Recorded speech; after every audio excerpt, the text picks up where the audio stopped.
پاکستان میں عید کا سماؤ، خوشیوں کا سماؤ، عدنان بھائی کیا کہنا چاہیں گے آپ؟ جی بالکل ٹھیک کہا عامر صاحب نے. دیکھیں ہم تو کسی بھی فورم پہ جائیں تو ہم ہمیشہ یہی کہتے ہیں کہ جی آلویز فرسٹ پاکستان، ہمارے لیے پاکستان ہے. اور پاکستان میں آپ کو پتہ ہے کہ آپ کے ہمارے جو موسٹلی جو میجورٹی ہے ہماری مسلم کمیونٹی پہ بیسڈ کرتی ہے.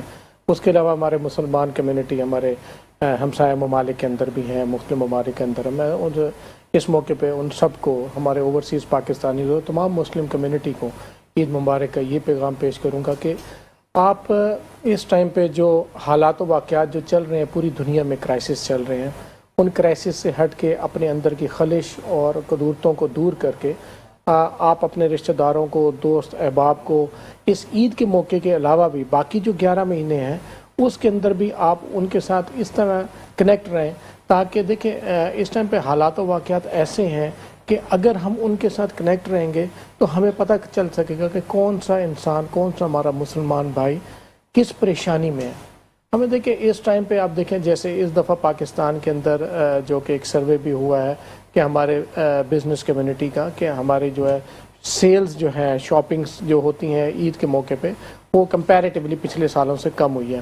اور اس کی خاص وجہ جو ہے آپ کی انفلیشن ہے، بڑھتی ہوئی مہنگائی ہے. اور یہ مہنگائی کا جو سامنا ہم پچھلے 1-2 سال سے کر رہے ہیں، اس کے اوپر ہمارے پاکستان آرمی بھی اور ہمارے جو بھی گورنمنٹ آئی ہے ہماری، وہ کنٹرول کرنے کی کوشش کر رہی ہیں. تو میں امید کرتا ہوں کہ اگلے 1-2 سال کے اندر اس پہ کنٹرول بھی کیا جا سکے گا. لیکن ہماری ان امپلائمنٹ بڑھ رہی ہے.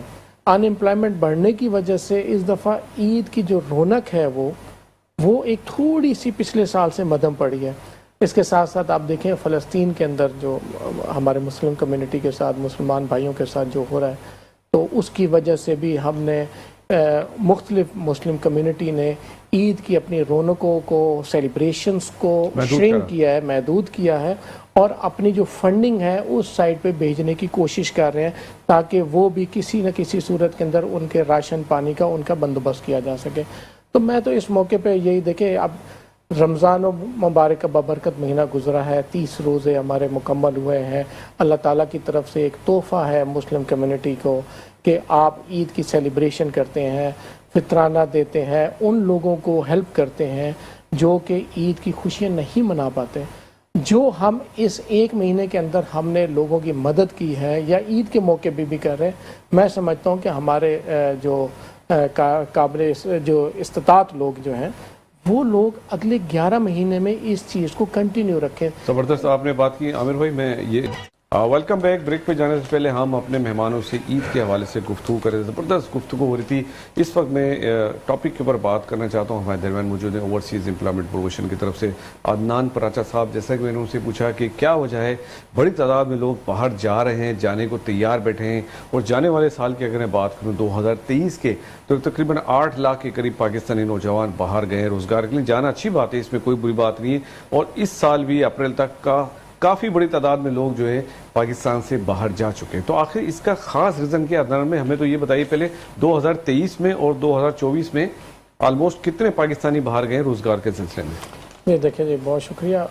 اس میں یہ ہے کہ ہمارے جو 2023 میں تقریباً 8,65,000 کے قریب ورک فورس مختلف ممالک کی طرف جابز کے لیے گئی ہے، پاکستان سے ایکسپورٹ ہوئی ہے، جس میں موسٹلی ہماری جو مین پاور ہے وہ کنسٹرکشن بیسڈ اور ہاسپٹیلٹی سائڈ کے اوپر وہ زیادہ مین پاور گئی ہے، جس میں آپ کے ہائیلی اسکلڈ اور پروفیشنل لوگوں کا ریشو وہ نہیں ہے. اس کے اندر ریشو ان کا تقریباً 80 سے 85 ہزار کے قریب ہے. باقی جتنے بھی باقی ماندہ جو ورک فورس گئی ہے وہ ہماری کنسٹرکشن بیسڈ گئی ہے، جو کہ موسٹلی ہماری جو مین مارکیٹس ہیں وہ سعودی عربیہ، UAE، قطر اور بحرین، گلف اسٹیٹس ہیں. اس کے بعد ہمارا UK والا سیکٹر آتا ہے، جس میں UK میں بھی اس دفعہ 2023 میں ہمارا پرپورشن اچھا گیا ہے کمپیریٹیولی 2022 سے. تقریباً ہمارے 15 سے 16 ہزار ورک فورس ہمارے UK والی سائڈ پہ بھی گئی ہے. دیکھیں 2024 کے اندر اب تک ہماری تقریباً ورک فورس 2.25 لاکھ کے قریب جا چکی ہے. اور یہ فگر جو ہے ہم نے پچھلی گورنمنٹ سے بھی، PDM کی گورنمنٹ سے بھی ریکویسٹ کی تھی، نگران گورنمنٹ سے بھی ریکویسٹ کی تھی کہ اگر معاملات کو پراپرلی گورنمنٹ بیسس کے اوپر ٹیک اپ نہیں کیے جائیں گے تو یہ ہماری ورک فورس کا بزنس ڈاؤن فال کی طرف جائے گا.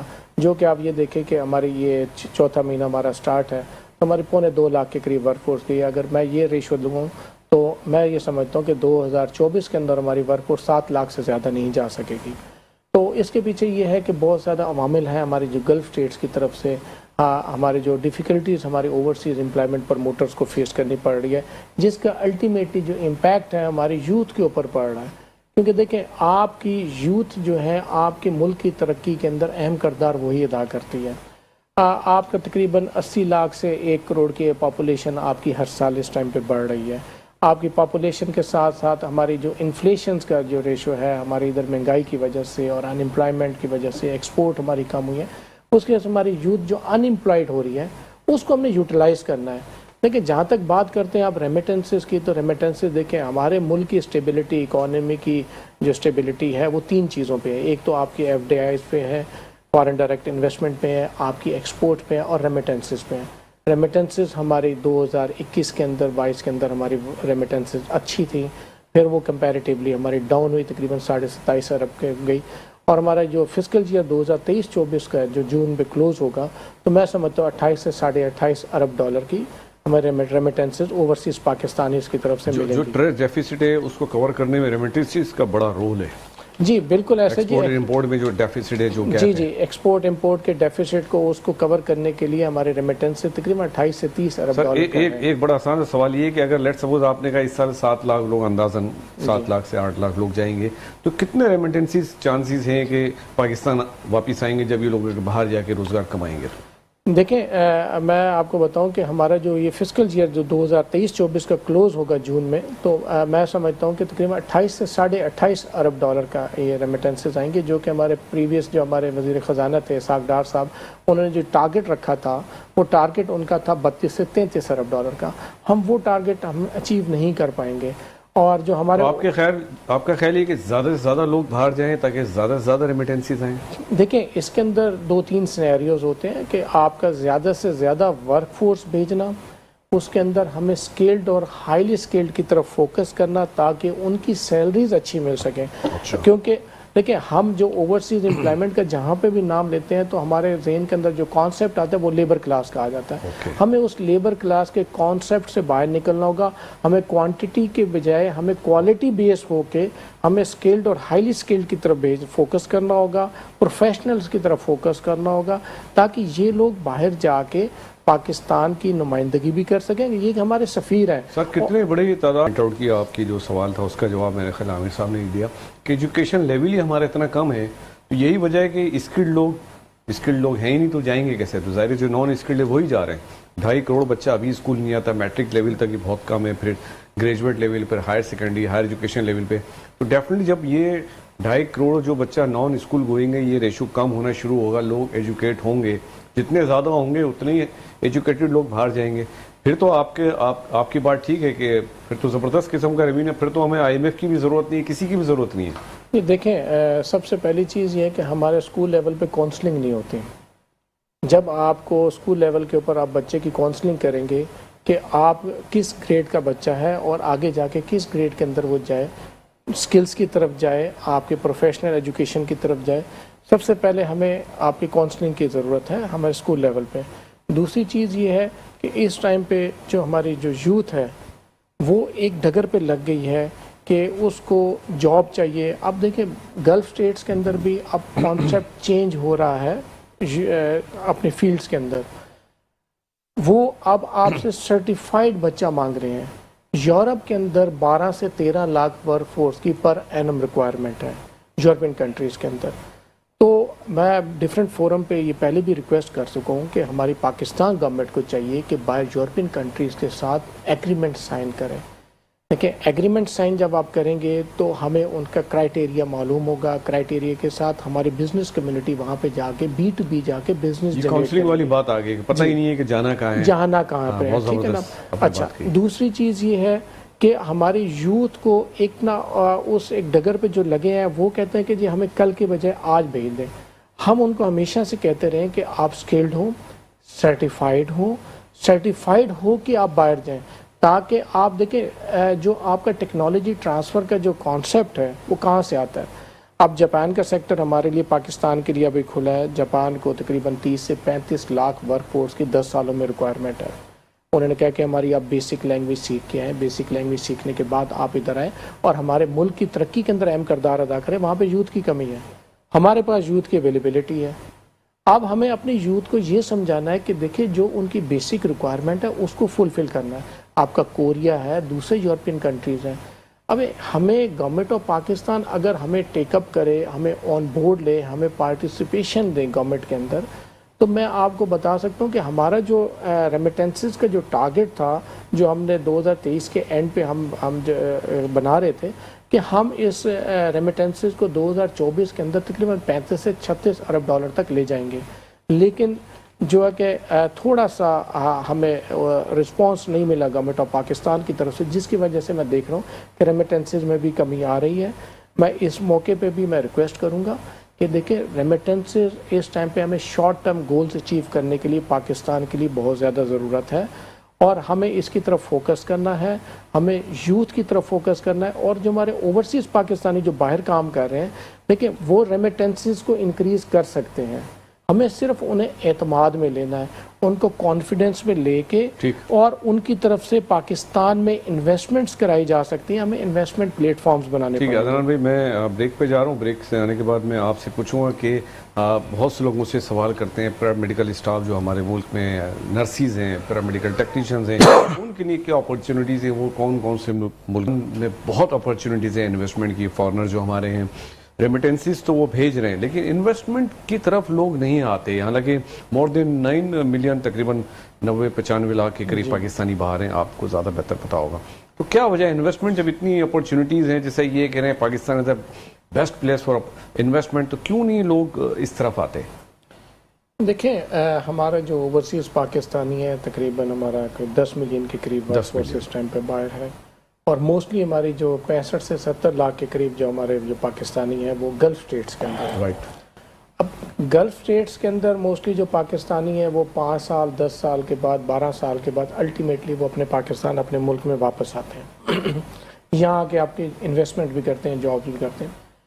اس ٹائم پہ ایس آئی ایف سی کو بھی چاہیے, ہمیں گورنمنٹ آف پاکستان کو بھی چاہیے, ہماری منسٹریز کو بھی چاہیے کہ ہمارے جو اوورسیز پاکستانیز ہیں, میں نے جیسے پہلے بھی بتایا کہ ان کا اعتماد بحال کرنے کی ضرورت ہے.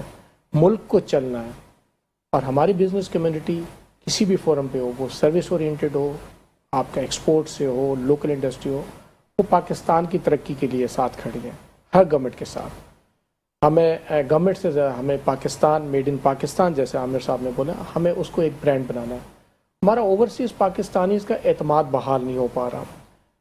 پاکستانی ہمارا جو اوورسیز ہے وہ موسٹلی انویسٹمنٹ کرتا تھا آپ کے ہاؤسنگ سوسائٹیز کے اندر, آپ کے ریل اسٹیٹ کے اندر. اب جو ٹیکسز کی جو ریشو لگی ہے اس کی وجہ سے بھی ہمارے اوورسیز پاکستانیز نے پیسے کا جو انفلو ہے اس کو کم کر دیا ہے. نمبر ایک چیز یہ ساتھ ہوگی. دوسری, جب آپ انڈسٹری کے آپ بتاتے ہیں کہ آپ کی چھوٹی انڈسٹری, بڑی انڈسٹری اوورسیز پاکستانیز کے لیے ہے, اس کے لیے ہمارے جو پاکستان کی جو ایمبیسیز ہیں موسٹلی جو ہماری گلف اسٹیٹس کے اندر ہیں یا یورپ کے اندر ہیں, ان کو آن بورڈ ہونا پڑے گا. ان کو پراپرلی ہمارے ساتھ گورنمنٹ آف پاکستان کے ساتھ ہمارے بزنس کمیونٹی کے ساتھ بیٹھ کے ایک ڈائمنڈ بنانا پڑے گا. ان کا کوئی رول نظر نہیں آتا. جتنی بھی ہماری ایمبیسیز ہیں وہ تو بالکل بھی فنکشنل نہیں. لیکن آپ سمپلی اگر آپ یو اے ای کی ایمبیسی میں ہمارے پاکستان کی چلے جائیں تو میں ایک بہت ٹپیکل سے ایک فارمولہ ہے کہ جس ایمبیسی کے باہر رش ہوگا اس کا مطلب وہاں پہ کام نہیں ہو رہا, اور جس ایمبیسی کے باہر رش نہیں ہے اس کا مطلب ہے اس ملک کے اندر ان کے ملک کے جو لوگ کام کر رہے ہیں وہ سیٹسفائی ہے اور ان کی ہر چیز اسموتھ ہو رہی ہے. تو میں گورنمنٹ سے ریکویسٹ کروں گا وہ جا کے یو اے کی ایمبیسیز کے اندر ہماری پاکستان کے دیکھنے کے باہر کتنا رش ہے, اور اسی کے ساتھ فلپین اور دوسرے ممالک کی ایمبیسیز میں وہاں پہ کچھ بھی نہیں ہے. تو یہ دیکھیں ان کو ہمیں اس ٹائم پہ سب کو آن بورڈ ہونا پڑے گا پاکستان کے لیے. اگلے 2 سال ہمارے 2024 اور 2025 وہ ہمارے کرائسس میں ہیں. ہمیں بہت سے ہمیں جو انٹرنیشنل لونز ہیں ہمیں پے بیک کرنے ہیں. اس کے اندر ہماری ایکسپورٹ انڈسٹری, ہماری ریمیٹنسز اور ہماری جو انٹرنیشنل انویسٹمنٹس ہیں جتنی زیادہ ہوں گی تو وہ ہمارے امپورٹ اور ایکسپورٹ کا گیپ. اچھا سر, یہ تو آپ نے بڑا ڈیٹیل سے بتایا. ایک سوال میں نے اس وقت پوچھا تھا آپ سے کہ جو ہمارا پیرامیڈیکل اسٹاف ہے, جو نرسیز ہیں, ٹیکنیشینز ہیں, ان کے لیے کیا اپرچونیٹیز ہے اگر وہ باہر جانا چاہتے ہیں تو کون کون سی کنٹریز ہیں جہاں ان کو ویلکم کیا جائے گا اور وہ لوگ وہاں پہ اپنا روزگار کما سکتے ہیں؟ دیکھیں جیسے ہی پوری دنیا میں آپ دیکھ رہے ہیں کہ یوتھ کی کمی ہے, ہمارے پاس یوتھ کی اویلیبلٹی ہے. جیسے جیسے وہاں پہ ایج فیکٹر بڑھتا ہے, ابو 60 جاتے ہیں تو ان کو میڈیکل کی ریکوائرمنٹ آ جاتی ہے. ٹھیک ہے, ان کو ہاؤس میٹس کی بھی ریکوائرمنٹ آتی ہے, پیرامیڈیکل سٹاف کی ان کی ریکوائرمنٹ زیادہ ہے, اور یہ گریجولی آنے والے سالوں کے اندر اور زیادہ ہوگی. یہاں پہ پیرامیڈیکل کی جو ریکوائرمنٹ ہے وہ سعودی عربیہ, آپ کی UAE, قطر, UK اور یورپین کنٹریز کے اندر بہت بڑی ریکوائرمنٹ ہے. جاپان کے اندر بہت بڑی ریکوائرمنٹ ہے. آپ کے دیکھیں جیسے جاپان نے آپ سے مانگا کہ 30 سے 35 لاکھ ورک فورس اگلے 10 سال میں پورے اکراس دی ورلڈ ان کو چاہیے, تو اس کے اندر پاکستان کی کیا پارٹیسپیشن ہو سکتی ہے, یہ ہمیں سوچنا ہے. یہ ہماری گورنمنٹ کو سوچنا ہے کہ ہماری جو یوتھ ادھر ہے جو کہ پیرامیڈیکل سٹاف میں سرٹیفائڈ ہے. انہوں نے کہا کہ ہمیں آل اوور دی ورلڈ چاہیے, اس میں کوئی کیٹیگری تو نہیں بنائی کہ پاکستان سے اتنے یا کسی اور کنٹری سے اتنے؟ جی نہیں, ایسا کچھ بھی نہیں ہے. بہت بڑی اپرچونٹی ہے ہمارے لیے. یہ بہت بڑی اپرچونٹی ہے, اور وہاں پہ سیلری پیٹرن بہت اچھا ہے. دیکھیں جاپان جیسے ملک کے اندر سیلری جو ہے, منیمم سیلری جو ہے وہ آپ کے $2000 ہے. اب وہ کمپیریٹیولی اگر ہم گلف اسٹیٹ سے کمپیئر کریں تو وہ 4 سے 5 گنا زیادہ ہے. اور ہمیں اب اس چیز پہ فوکس کرنا ہے, بیٹھ کے لاعمل بنانا پڑے گا. ہمیں اپنے جو اسکل سینٹرز ہیں پاکستان میں ان کو پراپرلی ایکٹیویٹ کرنا پڑے گا ہر شہر کے اندر. لیکن سر آپ نے یہ بھی کہا کہ ان کے لیے جاپانی زبان سیکھنا ضروری, تو اس کے لیے تو وہ عامر والی بات آ گئی کہ پہلے ان کو ایجوکیٹ تو کریں, جب ایجوکیٹ ہوں گے تو وہ جاپانیز لینگویج کو سیکھ سکیں گے نا. یہی تو میں ریکویسٹ کر رہا ہوں کہ گورنمنٹ آف پاکستان ہمیں آن بورڈ لے, ہم ڈیفرنٹ پلیٹ فارمز کے اندر اپنی یوتھ کو میسج دے سکیں. پھر ایجوکیشن آ گئی. جب آپ میسج دیں گے, ڈیفرنٹ پلیٹ فارم سے میسج دیں گے, تو وہ ہماری جو یوتھ ہے جن کے تک یہ میسج نہیں جا رہا وہ جا کے وہ اس طرف جائے گی. دیکھیں جاپان کے لیے مثال ہے, جانے کے لیے آپ کا 3 سے 4 مہینے کا کورس ہر بچہ کر سکتا ہے. گلف اسٹیٹس کے اندر پیرامیڈیکل سٹاف کو جانا ہے, ان کو بیسک ان کے ٹیسٹ کو پاس کرنا ہے. جیسے ہی وہ ٹیسٹ کو پاس کریں گے they will be eligible to go there. Requirements ہیں, ان ریکوائرمنٹس کو ہم نے اپنی یوتھ تک کیسے پہنچانا ہے. اب جیسے میں مثال آپ کو دوں کہ ابھی پچھلے دنوں کے اندر بیگرز کا بہت بڑا ایک ایشو. جی سر, اس بارے میں ذرا ہمارے ناظرین کو بتائیے. سعودی عرب میں ہمارے بہت شرمندگی ہوئی ہے خبر سن کے. جی, ہماری بہت زیادہ جگ رسائی ہوئی ہے اس وجہ سے کہ ہمارے بہت سے لوگ ہمارے سعودیہ میں بھی اور ایون UAE کے اندر بھی ہمارے اس طرح کی ایکٹیویٹیز میں گرفتار ہوئے ہیں, اور موسٹلی کی جو تعلق تھا وہ پاکستان سے تھا, اور انٹرنیشنل میڈیا نے اس کو بہت زیادہ ہائی لائٹ کیا ہے. میں یہاں پہ یہ بتاؤں گا کہ یہ وہ لوگ ہیں جو یہاں سے وزٹ ویزاز پہ گئے ہیں. ہمارا جو اوورسیز امپلائمنٹ کا کام ہے, ہم جاب بیسڈ ویزا دیتے ہیں جو کہ کانٹریکٹ ہوتا ہے depending minimum for the 2 year up to 5 years. وہ تو ورک پرمٹ کے ساتھ ہوتا ہے. جو وزٹ ویزا پہ جو لوگ جا رہے ہیں, یہی وہاں پہ جا کے کچھ ہزار لوگوں نے اس طرح کی جگ رسائی پاکستان کے لیے کی, جس کا امپیکٹ جو ہے ہمارا لیبل جو ہے پاکستان کی یوتھ کے لیے اتنا برا ہو گیا ہے کہ ہر جگہ پہ وہ چیز سرکولیٹ کر رہی ہے, اور ہمارا پاکستان کا ایک نام خراب ہو رہا ہے. اس کے لیے بھی لائعمل بنایا جا سکتا ہے. بہت سمپل لائعمل ہے, اگر اس کو بنا دیا جائے اور اس کو امپلیمنٹ کر دیا جائے تو ہمارے جو وہ پاکستانی جو یہاں سے وزٹ ویزا پہ نارملی عمرہ ویزا پہ یا UAE کے اندر وزٹ ویزا پہ جاتے ہیں, تو اس کی اگر ہم تھوڑی سی اسکریننگ کر دیں گے تو اس سے یہ ہے کہ یہ ریشو بھی کم ہو جائے گی, اور آپ کا آنے والے وقت کے اندر آپ کے امپلائمنٹ کے چانسز بھی بڑھ جائیں گے. عامر صاحب, ایک بات میں آپ اپنی یوتھ سے جو ہمارا اثاثہ ہے, ہمارا ایسیڈ ہے, جس پہ ہمارا بڑا فخر ہے, کیا میسیج دیں گے کہ ان کو کیا امیڈیٹ کرنا چاہیے؟ دیکھیں, میں یوتھ کو تو یہ میسج دوں گا کہ ایز اے پاکستانی کہ پاکستان ہے تو ہم ہیں, اور آپ اس ٹائم پہ جو ہمارے ادھر پاکستانی کام کر رہے ہیں, جو ورک فورس ہماری ادھر ہے, جو یوتھ ادھر ہے, آپ کو پاکستان کے بارے میں سوچنا ہوگا.